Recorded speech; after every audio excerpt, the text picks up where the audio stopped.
नमस्कार साथियों, कैसे हैं आप सब दोस्तों। आप सभी का मेरे इस ऑनलाइन प्लेटफॉर्म पर स्वागत है। दोस्तों, आज का जो वीडियो है हमारा कि जो हमें जो आकस्मिक जो अवकाश मिलता है, जो सीएल लीव मिलती है, उस सीएल लीव का क्या निर्देश है, यानी कि उन किस किस या एक वर्ष में कितनी सीएल ले सकते हैं या क्या प्रावधान है। कुछ महत्वपूर्ण जो प्रावधान से दोस्तों आपके लिए इम्पोर्टेंट्स हैं, तो चैनल को सब्सक्राइब कर लीजिए और वीडियो को लाइक कर दीजिए और कमेंट्स कर दीजिए।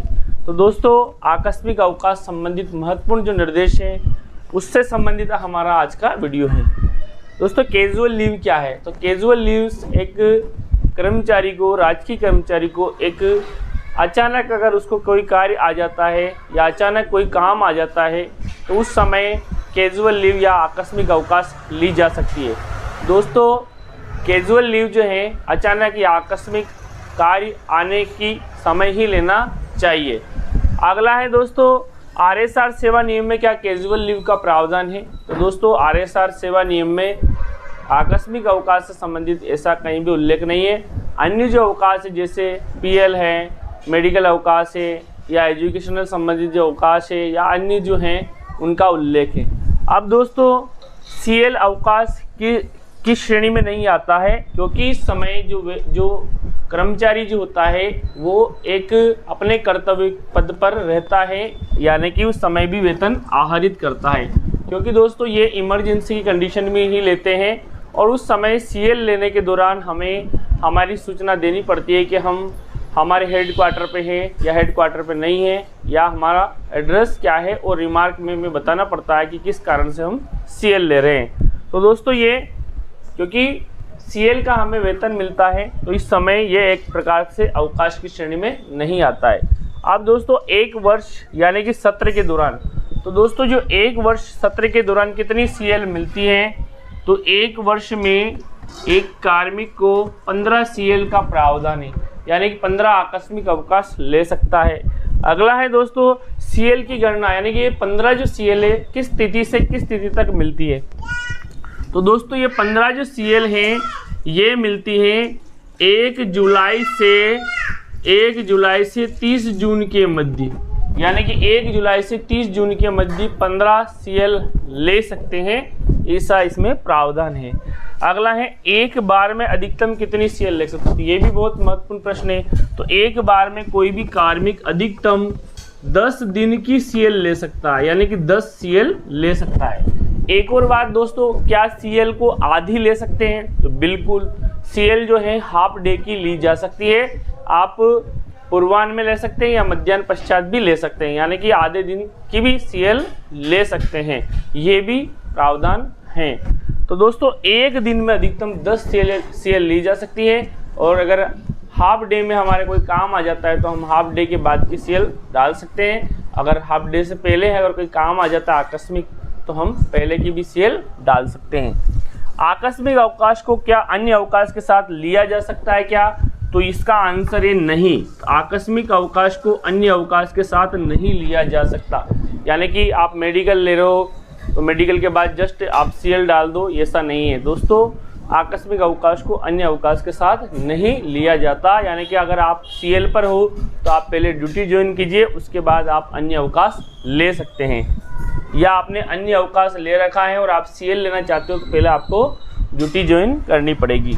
मध्यावधि अवकाश से तात्पर्य यहाँ पे है जैसे विंटर वेकेशन जो होते हैं, या फिर समर वेकेशन जो होते हैं, या फिर जो दीपावली की जो छुट्टियाँ होती है, यानी कि जो मध्य में आने वाले जो बड़े अवकाश, क्या उनमें सीएल ले सकते हैं या उनके पहले और अंत में सीएल ले सकते हैं? तो दोस्तों, इसका जो आंसर है कि हम जैसे इस बार 17 मई से छुट्टियां लगी थी और 26 जून तक थी, तो क्या हम 16 तारीख और लास्ट का जो 25 तारीख को हम सीएल ले सकते हैं? तो नहीं ले सकते हैं इस दौरान। तो दोस्तों, ये महत्वपूर्ण बात है कि हम मध्यावधि अवकाश से प्रारंभ में और अंत में सीएल नहीं ले सकते। तो इसका आंसर हो गया आपका नहीं ले सकते। 1 जुलाई को सीएल लेने पर क्या इंक्रीमेंट या वेतन वृद्धि पर प्रभाव पड़ता है? तो दोस्तों, 1 जुलाई को आप सीएल लोगे तो वेतन वृद्धि पर कोई इफेक्ट नहीं पड़ेगा, लेकिन दोस्तों अगर आप अन्य अवकाश लेते हो 1 जुलाई को और जिस दिन आप ज्वाइन करते हो विद्यालय, तो उस दिन से आपको इंक्रीमेंट का लाभ मिलेगा। लगेगा तो आपका 1 जुलाई को ही इंक्रीमेंट, लेकिन आपको नोशनल लाभ आपको मिल जाएगा, लेकिन आर्थिक लाभ आपको जिस दिन ज्वाइन करोगे उस दिन से मिलना प्रारंभ होगा। तो ये महत्वपूर्ण बात थी कि 1 जुलाई को आप अवकाश न लें, और अगर अवकाश कोई आकस्मिक कार्य आ जाता है 1 जुलाई को भी आ सकता है, तो आप 1 जुलाई को लें तो वो CL ले सकते हैं, उससे आपकी वेतन वृद्धि पर कोई इफेक्ट नहीं पड़ेगा। यानी कि वेतन वृद्धि पर इफेक्ट CL लेने से नहीं पड़ेगा, बाकी अन्य अवकाश से वेतन वृद्धि इफेक्टेड होगी, प्रभावित होगी। और अगर अन्य अवकाश लेते हो आप, तो जिस दिन आप विद्यालय ज्वाइन करते हो उस दिन से आपको इंक्रीमेंट का लाभ, आर्थिक लाभ दे होगा। बाकी जो नोशनल लाभ है वो आपको 1 जुलाई से ही मिल जाएगा। यानी कि जो भी वेतन वृद्धि हुई है वो आपको जिस दिन ज्वाइन करोगे उस दिन से मिलेगी इकोनॉमिक दृष्टि से, लेकिन नोशनली आपको 1 जुलाई से माना जाएगा। अब दोस्तों, क्या इस CL से कोई वेतन वृद्धि पर प्रभाव पड़ता है? तो 1 जुलाई को अगर आप CL लेते हो तो कोई प्रभाव नहीं पड़ेगा इंक्रीमेंट पर। ओके, परिवीक्षाधीन कार्मिक यानी कि जो प्रोबेशन कार्मिक होते हैं, यानी कि 2 वर्ष की जो सेवा अवधि होती है वो प्रोबेशन कार्मिक जो होती है, क्या उनको भी CL मिलती है या नहीं मिलती है, और मिलती है तो कितनी मिलती है? तो दोस्तों, इसका जो आंसर है, प्रोबेशन कार्मिक को भी 1 वर्ष में 15 CL मिलती है। यानी कि 1 वर्ष में वो भी 15 CL ले सकते हैं। जिस दिन वो ज्वाइन करेंगे उस दिन से जो सत्रांत यानी कि उनका जो सेशन जो होता है 1 वर्ष का, उसके हिसाब से, मंथ के हिसाब से उनको CL मिल जाती है। 1.25 CL यानी कि लगभग 1.25 CL बनती है पर मंथ, तो ले सकते हैं। क्या CL को एडवांस में भी ले सकते हैं? बिल्कुल, एडवांस में भी ली जा सकती है। अगर आपके प्रोबेशन कार्मिक हो और आपने 2 या 3 महीने या 4 महीने जॉब कर लिया, आपको अचानक 10 CL की जरूरत पड़ती है तो ले सकते हैं एडवांस में भी ऐसा। और एक बार में अधिकतम जो है CL का जो प्रावधान है वो केवल 10 CL ली जा सकती है। तो दोस्तों, ये महत्वपूर्ण जो जानकारी है CL अवकाश से संबंधित मैंने आपके साथ साझा करी। आई होप आपको जानकारी महत्वपूर्ण लगी होगी और वीडियो पसंद आया होगा। अगर चैनल पर नए हैं तो ज्वाइन कर लीजिए और वीडियो को लाइक कर दीजिए। थैंक यू दोस्तों।